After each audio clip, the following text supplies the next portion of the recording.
کله چې د مبارکې روژې ورځې تر شلو ورتېرې سي نو موږ وایو روژه کوچېدلو او پای ته نږدې سوه.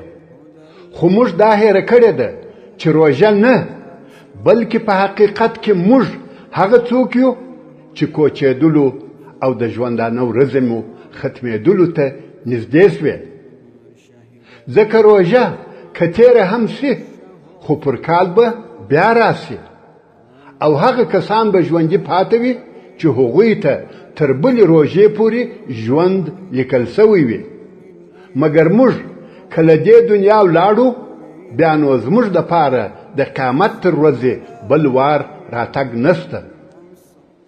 الهي دغه تیرې سوي روژې راڅخه قبولې کړې او په پاته روژو کښې د عبادت کولو توان او توفیق راکړې. الهي زموږ تر تقصیر او کوتاهیو راتېر سې او په پاته روژه کښې د صحیح روژه نیولو او قبول سوي عبادت کولو توفیق راکړې.